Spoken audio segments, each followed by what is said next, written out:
Hello good morning, कैसे हैं आप लोग। मैं लव कुमार सिंह। हम लोग पिछले क्लास में ऑक्सीडेशन और इफेक्टिव एटॉमिक नंबर का हमने कैलकुलेशन किया था, अच्छे से आपको बताया था। आज हम लोग फ्लैक्सीडेंटेड लिगेंड का बात करेंगे। इसमें ज़रा देखते हैं। देखिए, फ्लैक्सीडेंटेड लिगेंड का मतलब है वैसे लिगेंड जिसका डेंटिसिटी चेंज हो जाता हो। डेंटिसिटी का मतलब है डोनर एटम जो है ना वो चेंज हो जाता हो। जैसे SO4 माइनस 2 माइनस और CO3 2 माइनस, ये यूनिडेंटेड का एग्जाम्पल है। हमने आपको कई सारा बताया होगा मोनोडेंटेड में एग्जाम्पल, जिसमें से ये दोनों भी हमने लिखा होगा। लेकिन कहा गया है कि कुछ ऐसे कॉम्प्लेक्स कंपाउंड है जहां पर ये बाइडेंटेड लिगेंड का भी काम करता है ना। जैसे मान लो कि हमने कोबाल्ट NH3 का हॉल 5 और SO4 लिखा है। यहाँ कोऑर्डिनेशन नंबर 6 होता है। यहाँ कोऑर्डिनेशन नंबर कितना होना चाहिए? 6 होना चाहिए। कोऑर्डिनेशन नंबर 6 का मतलब 5 हो गया और एक सल्फर हो गए, तो यहाँ मोनोडेंटेड का काम करेगा। तभी तो ये एक डोनर होगा ये और 5 ये है, तो 5 डोनर 5 6 कितना हो गए? 6 नहीं, तो कोऑर्डिनेशन 6 है। कोऑर्डिनेशन 6 का मतलब है कि ये यहाँ पर हमारा मोनोडेंटेड का काम कर रहा है। SO4 2 minus act as monodentate, है ना। लेकिन जरा यहां देखिए आप, 4 है ये और कोऑर्डिनेशन नंबर 6 करना है हम लोगों को। हेक्साडेंटेड में बात करना है, मतलब ये ऑक्टाहेड्रल में बात करना है। तो जब SO4 की हम बात करेंगे तो यहाँ पर हमारा यूनिडेंटेड था, इसलिए 5 1 6 हो गए। यहाँ देखिए 4 है, इसका मतलब इसको बाइडेंटेड कंसीडर करना पड़ेगा। तभी तो 2 और 4 कितना हो जाएगा? 6, है ना। तो अब देखिए, तो यहाँ पर कोऑर्डिनेशन नंबर 6 होना चाहिए और उसके लिए SO4 कैसा एक्ट करेगा? SO4 2 minus act as bidentate ligand. Bidentate ligand clear हो गया। इससे क्या हम लोग सीखे? हम लोग यही सीखे कि ये जो SO4 2 माइनस है और CO3 2 माइनस है, ये होता यूनिडेंटेड लिगेंड है जिसका डेंटिसिटी 1 होता है। डेंटिसिटी 1 का मतलब एक डोनर होता है, लेकिन ये बाइडेंटेड का भी काम करता है, मतलब 2 डोनर एटम का भी काम करता है। कंपाउंड उसका अलग अलग होता है। जैसे CONH3 का हॉल 5 SO4 में SO4 मोनोडेंटेड का काम किया और NH3 का हॉल 4 SO4 लिखा हुआ है, तो यहाँ कैसा काम किया? बाइडेंटेड। तभी तो 4 2 6 5 1 6। तो इसी टाइप के लिगेंड्स को हम लोग फ्लैक्सीडेंटेड लिगेंड कहते हैं। जैसे EDTA भी होता है, इथाइलिन डायमिन ट्राईएसीटेट टेट्राएसीटेट जो हमने लिखा था, वो होता हेक्साडेंटेड है लेकिन काम करता है पेंटाडेंटेड का भी, टेट्राडेंटेड का भी। तो वो भी एक फ्लैक्सीडेंटेड लिगेंड का एग्जाम्पल है ना। तो ये हमने फ्लैक्सीडेंटेड के बारे में बताया। और एक हमने आपको पिछले क्लास में बता दिया है चिलेटिंग लिगेंड्स के बारे में कि वो रिंग फॉर्म करता है, और जो रिंग फॉर्म करता है उसको हम लोग चिलेटिंग लिगेंड्स के नाम से जानते हैं। कई सारा एग्जाम्पल आपको पिछले क्लास में बताया था। अब जो हम बताने जा रहे हैं आपको, naming in IUPAC, naming in complex compound. IUPAC naming in complex compound, है ना। अब जरा आप देखो,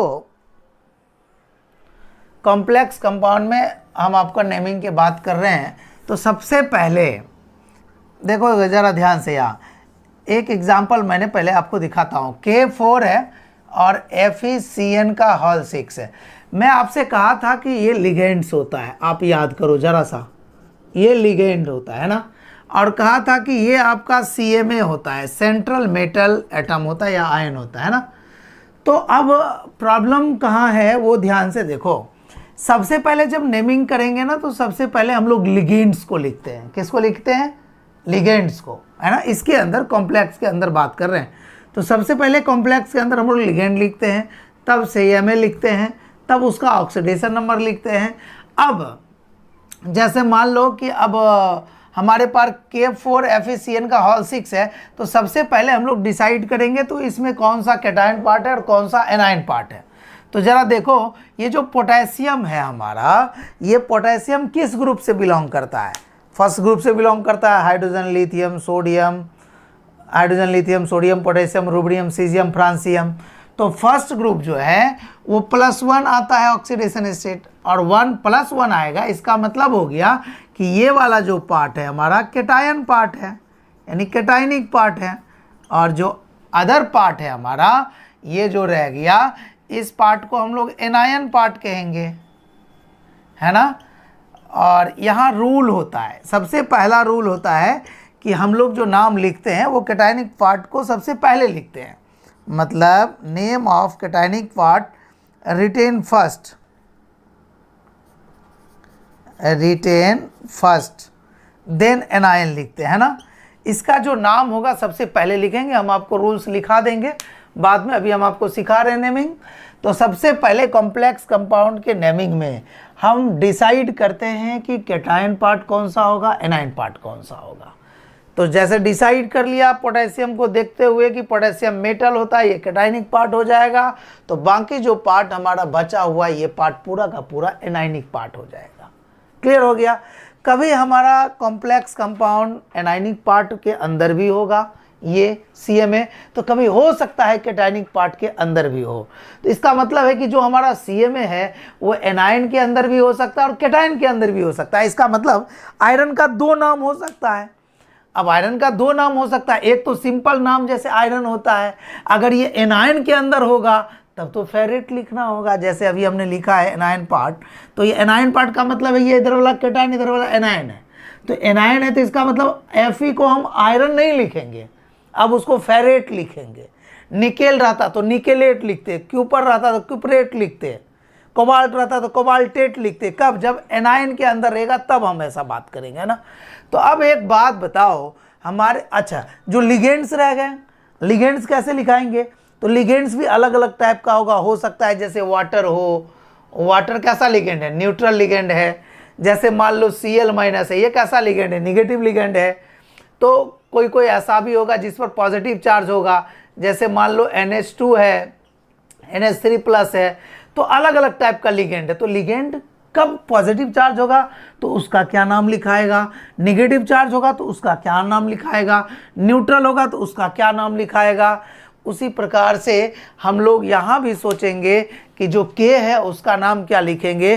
तो सबसे पहले ध्यान रखेंगे यूपेक नेमिंग में कि first of all we decide the cationic and anionic part, and then हम ये कोशिश करते हैं कि इफ कॉम्प्लेक्स कंपाउंड या if CMA is present in anionic part, then name of CMA is ends with AT, ends with AT, जैसे ferrate, nickelate, है ना।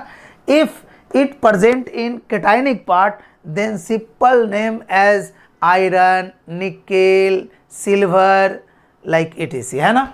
ऐसे ही हम लोग लिखते हैं। हम आपको बताते हैं सबसे पहले लिगेंड्स के बारे में कि लिगेंड्स न्यूट्रल होगा तो कैसे लिखेंगे, निगेटिव होगा तो कैसे लिखेंगे, पॉजिटिव होगा तो कैसे लिखेंगे, है ना। तो सबसे पहले हम लोग डिसाइड करते हैं कैटायनिक पार्ट, एनायनिक पार्ट। उसके बाद हम लोग लिखते हैं कि अगर कैटायनिक पार्ट हमारा कॉम्प्लेक्स कंपाउंड है तो कैसे लिखाएगा, वो मैं आपको बता रहा हूँ। इन केस ऑफ लिगेंड्स, है ना, पहला negative ligands, name of negative ligands ends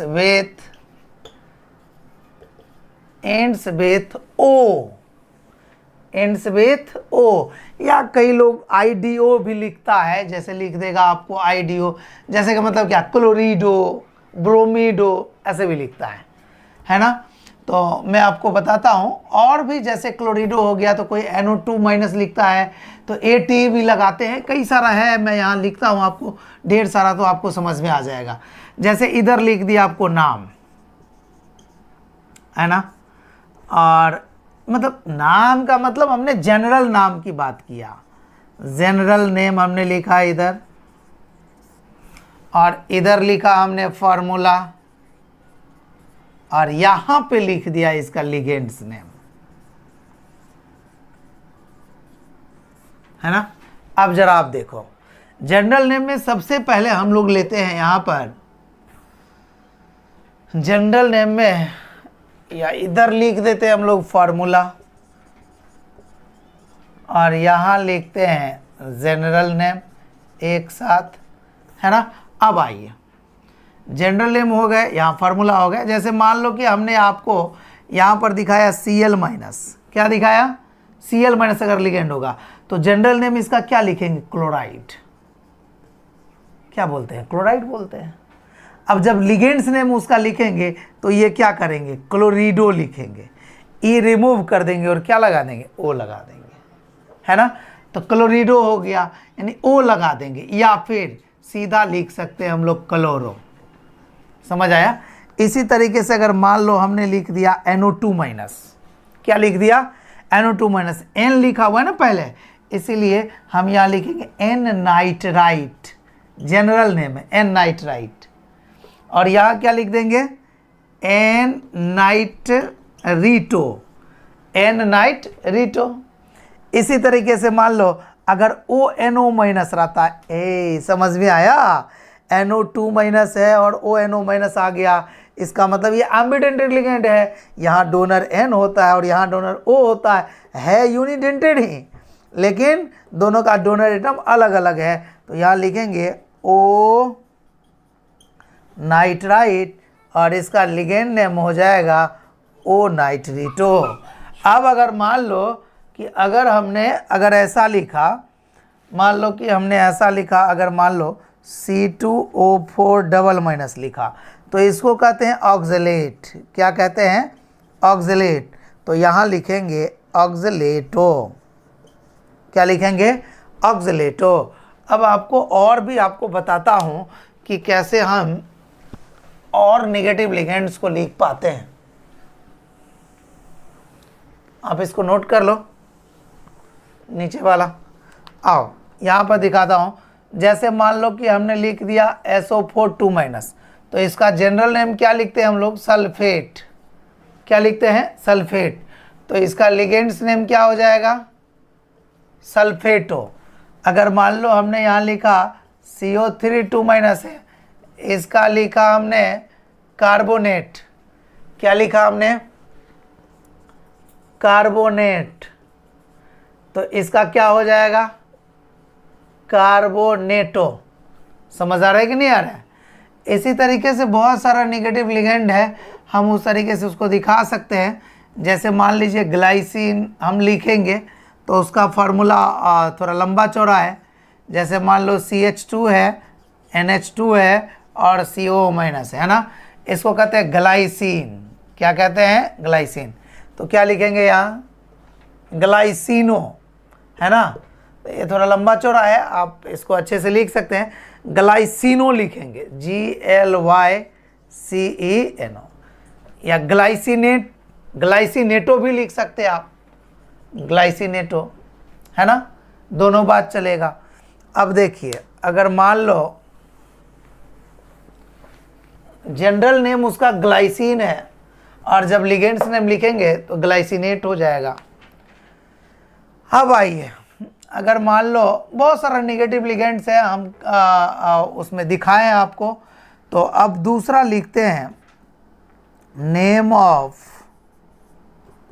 positive ligand, name of positive ligands, their name ends with IUM। किससे एंड होगा, IUM। जैसे मान लो कि अगर एक एग्जांपल हमने लिखा NO+, ऐसे इसका नाम जनरल नेम तो जानते हैं कि नाइट्रोसो होता है, जनरल नेम इसका क्या होता है, नाइट्रोसो, और लिगेंड्स नेम लिखेंगे तो नाइट्रोसोनियम। क्या पढ़ेंगे, नाइट्रोसोनियम, है ना। जैसे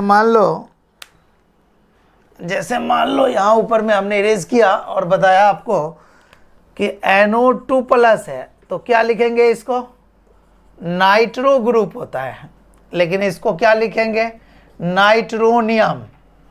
क्या लिखेंगे, नाइट्रोनियम। अगर मान लो NH2 है, NH3 प्लस, याद करो इसका जनरल नेम है हाइड्राजीन। क्या कहते हैं, हाइड्राजीन। तो इसका जब हम लोग कौन सा लिखेंगे, पॉजिटिव वाला, तो क्या लिखेंगे, हाइड्राजीनियम। क्या लिखेंगे, हाइड्राजीनियम। बहुत सारा होगा, जैसे मान लो कि हमने इथाइल ले लिया, उसके ऊपर पॉजिटिव चार्ज है तो इथाइलिनियम हो जाएगा, मिथाइलियम हो जाएगा। मतलब हमारा पॉजिटिव लिगेंड वाला जो है हमेशा लिखाएगा IUM से एंड होगा, है ना। अब मैं आपको बताता हूँ कुछ न्यूट्रल लिगेंड। तीसरा में neutral ligand, neutral ligands. Neutral ligands जैसे जनरल नेम होता है ना, वैसे ही हम लोग न्यूट्रल लिगेंड को लिखते हैं। जैसे मान लो कि हमारे पास H2O है, तो हम इसको क्या कहते हैं, जनरल नेम। जनरल नेम क्या कहते हैं, वाटर कहते हैं ना। लेकिन जब आप देखा होगा, कभी देखा होगा ना, कभी लिखा रहता है, आप वो वाटर जो लेके जाता है ठेला वाला, उसके ऊपर देखा होगा कि वहाँ एक्वा लिखा रहता है। क्या लिखा रहता है, एक्वा, AQUA, डिब्बा पर देखा होगा ना कि एक्वा लिखा रहता है। या आप इसको एक्वो भी बोल सकते हैं, एक्वो भी बोल सकते हैं। एक्वा बोलो या एक्वो बोलो, दोनों बात बराबर है। अब मान लो कि NH3 है, तो इसको हम लोग क्या कहते हैं, अमोनिया। क्या कहते हैं, अमोनिया। और इसका जो जनरल नेम है वो तो अमोनिया है, और इसका जो लिगेंड्स नेम होगा वो अमीन होता है। क्या होता है, इसका लिगेंड्स नेम अमीन होता है, याद रहेगा। अगर मान लो हमने CO लिखा, तो इसका जो जनरल नेम है वही इसका यहाँ पर ये कार्बोनाइल हो जाएगा। क्या हो जाएगा, कार्बोनाइल। और जनरल नेम तो आप जान ही रहे, कार्बन मोनोऑक्साइड है, तो फिर कार्बन मोनोऑक्साइड है, CO है ना, कार्बोनाइल हो गया। अब फिर NO का नाइट्रिक ऑक्साइड है, नाइट्रिक ऑक्साइड, और इसको क्या बोलेंगे, नाइट्रोसो या नाइट्रोसाइल। नाइट्रोसाइल भी बोल सकते हैं, नाइट्रोसाइल भी बोल सकते हैं।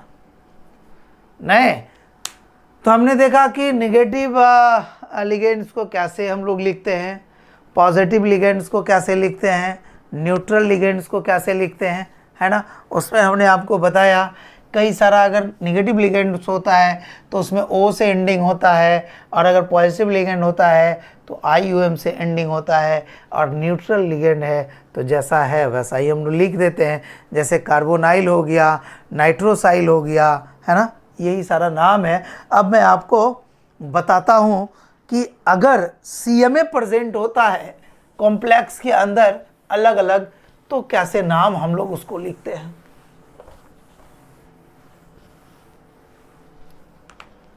आइए, इन केस ऑफ CMA, है ना, CMA, आइए देखिए, CMA अगर कैटायनिक पार्ट के अंदर हो, CMA किसके अंदर हो, कैटायनिक पार्ट के अंदर हो। आइए, ये जो CMA है, एक तो ये निगेटिव कोऑर्डिनेशन स्फीयर के अंदर होगा। यहाँ निगेटिव चार्ज है, इसका मतलब है कि निगेटिव एनायनिक है ये, मतलब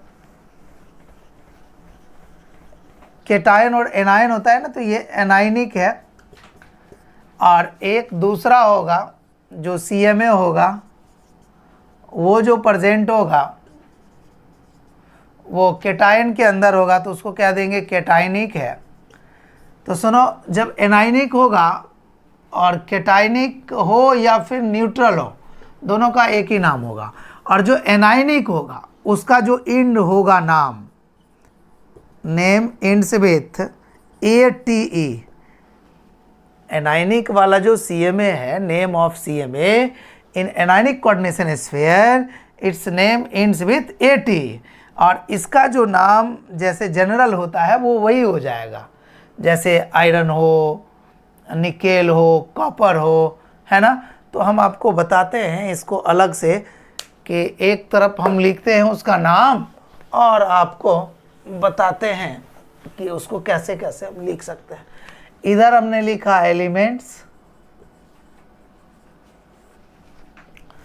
इधर लिखा हमने CMA इन anionic complex,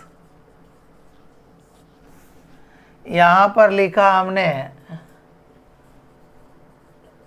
CMA cationic complex, है ना। आप देखो इधर एलिमेंट्स में सबसे पहले आप मान लो कि हमने निकेल को ले लिया, Ni को ले लिया, तो जो जनरल नेम है निकेल का, उसमें अगर इसका नाम AT से इन होगा तो बताओ हम लोग क्या लिख देंगे, निकेलेट लिखेंगे। क्या लिखेंगे? निकेलेट। और जब CMA इन कैटायनिक कंपाउंड कॉम्प्लेक्स के अंदर होगा तब उसका जैसा नाम है वैसा ही रह जाएगा। जैसे मान लो कि हमने Fe लिखा तो ये हो जाएगा फेरेट। क्या हो जाएगा? फेरेट। और यहाँ हमने इसको आयरन लिखा। अगर मान लो ये Cu है तो यहाँ लिखेंगे हम लोग क्यूपरेट। और ये जो कैटायनिक होगा या न्यूट्रल होगा, कैटायनिक का कॉम्प्लेक्स को हो या फिर न्यूट्रल को, दोनों बात बराबर होगा। मान लो CO है तो ये हो गए कोबाल्ट, कोबाल्टेट, और ये हो गए कोबाल्ट, है ना। अगर मान लो हमने लिखा जिंक तो ये हो गया जिंकेट और यहाँ हो गया जिंक। अगर मान लो Ag है तो यहाँ हो गया अर्जेंटेट, अर्जेंटेट, है ना। ये हो गया अर्जेंटेट, यहाँ हो गया सिल्वर, है ना। अगर मान लो आप, दिखाई दे रहा है ना आपको, अगर मान लो यहाँ पर हमने Au लिखा तो यहाँ पर हो गया ऑरेट और यहाँ पर इसका नाम गोल्ड हो गया, है ना। इस तरीके से हमने आपको बताया कि अलग अलग एलिमेंट का अगर उसका एनायनिक कॉम्प्लेक्स के अंदर है तो उसका एंडिंग AT से होगा, अगर कैटायनिक कॉम्प्लेक्स के अंदर होगा तो उसका जैसा जो सिंपल नेम होता है एलिमेंट्स का हम वही लिखते हैं, है ना। इस प्रकार से हमने लिगेंड्स का एंडिंग बताया, CMA का एंडिंग बताया। अब हम आपको एक आध दो नॉमेनक्लेचर भी बता रहे हैं, फिर शानदार तरीके से नेक्स्ट क्लास में हम आपको और भी डिटेल जानकारी देंगे। आइए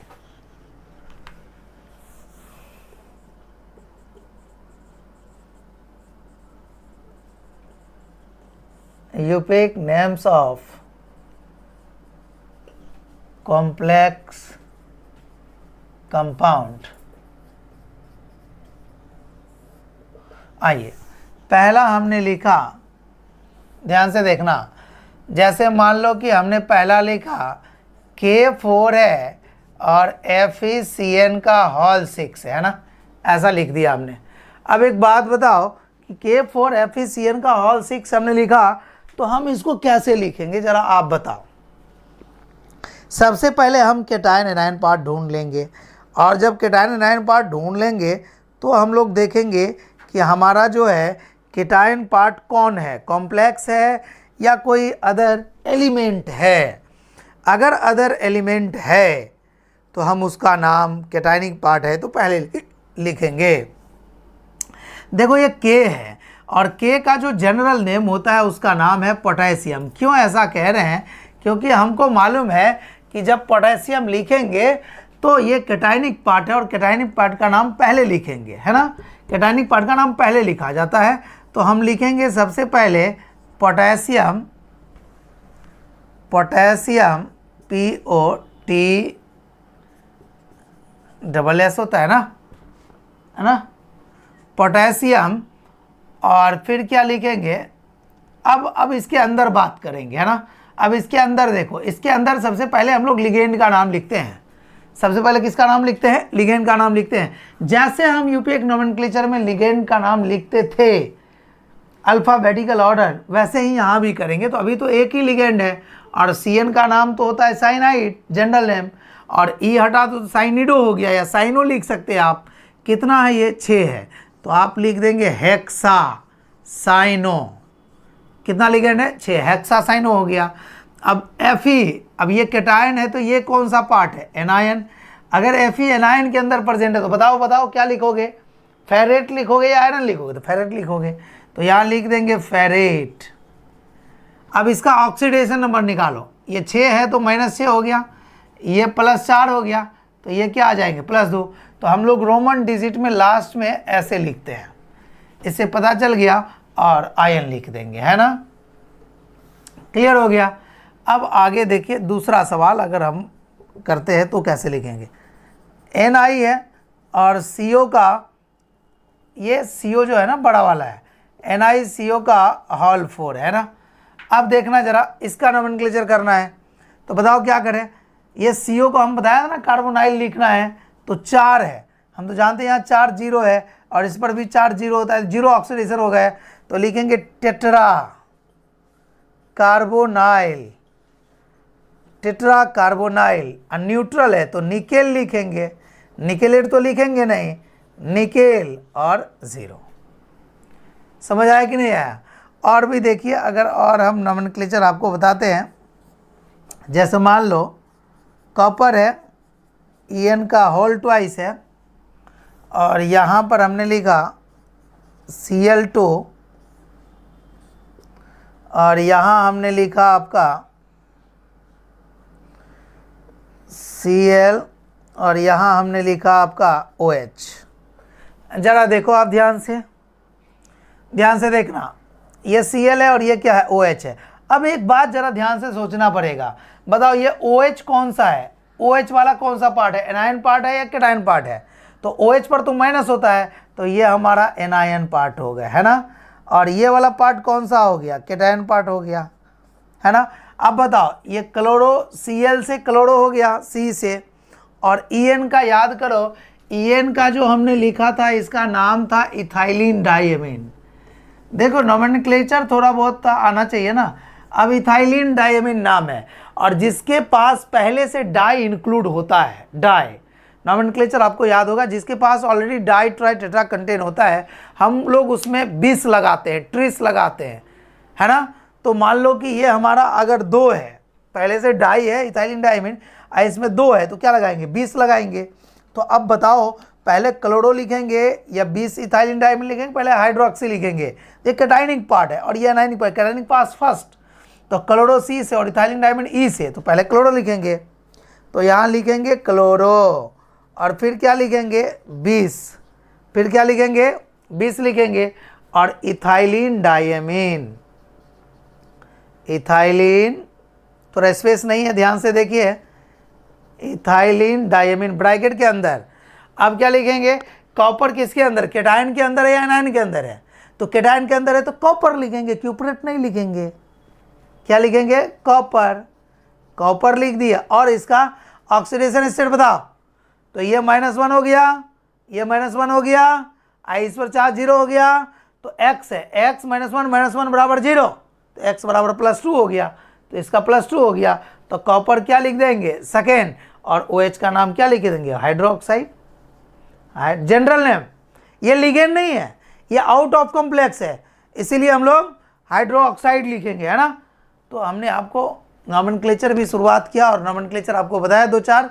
अब फिर नेक्स्ट क्लास में ढेर सारा नोमेनक्लेचर और हम लोग पढ़ेंगे। आप शानदार तरीके से रिवाइज करिए और डेली प्रैक्टिस करिए, जहाँ प्रॉब्लम होता है आप उसको जवाब दीजिए। Thank you so much.